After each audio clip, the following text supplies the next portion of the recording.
And so as this moves forward, though, I want to take you up on your continued offer through this whole process to work with you to find the balance that is so important.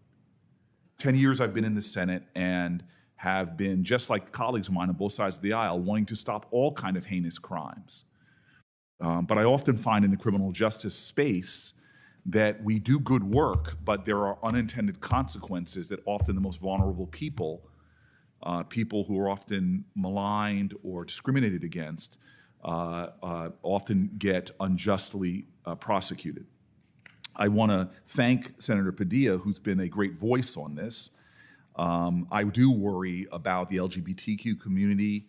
I worry about, as our lives move more and more online, and we are doing things from even conducting medical processes, sending issues back and forth, as women are now finding themselves are targeted in terms of abortion access and more, that there could be unintended consequences. And so I gratefully accept your continued offer and encouragement to work with you to find that balance. And then finally, end-to-end encryption is a real issue.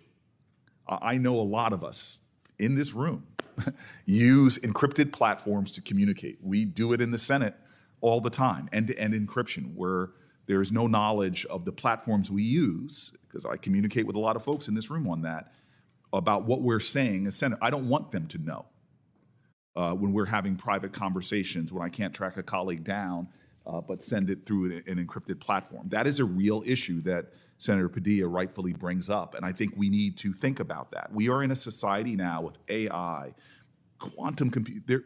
The technology is moving so fast, our lives are changing so much. What we do now is going to affect not just the current state of our country and the world, but it's going to affect innovations that are far down the road that we need to make sure that we are thinking through. So I cannot tell you how grateful I am for this markup, for your leadership in this space, and for your invitation to continue to work with you to find that balance. Three quick issues I wanted to raise as this moves forward. And I first want to say I fully agree that opening the courtroom to parties harmed by misconduct is essential, and we're making progress toward that end. First, I just want to echo what Senator Booker said about encryption. We're going to have, I think, a broader conversation about this on an ongoing basis, because this is going to keep coming up. But this essential cybersecurity technology, just as we discussed during consideration of the Earn It Act, we would be wise to be diligent to ensure that we don't have the unintended consequence of breaking or denying access to it, where that's not our intent. Second thing I just want to flag is on this question of what constitutes an imminent criminal act, and when there are mandatory reporting requirements for what a provider may deem an imminent criminal act. There is a very compelling public interest and safety interest in ensuring that some of these heinous crimes can be prevented before they're committed.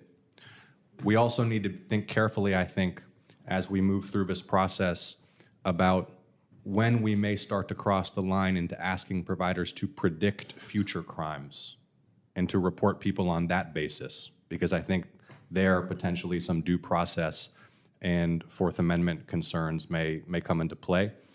I think we're moving forward in a good direction. I just want to flag that as an issue that I think is not just relevant in this context, but a whole range of other forms of criminal conduct that may be implicated by other policies proposed like this one.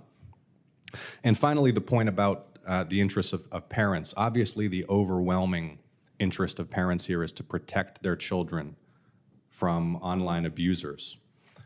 There have also been cases fairly widely reported where, for example, a parent in correspondence with a pediatrician has been swept into a legal black hole with risk of great reputational damage because that content was improperly flagged as the kind of content that we're trying to remove from the internet. I think that's a real concern for some parents, and an a diligent consideration of how we avoid that unintended consequence would also be wise. Thank you, Mr. Chairman.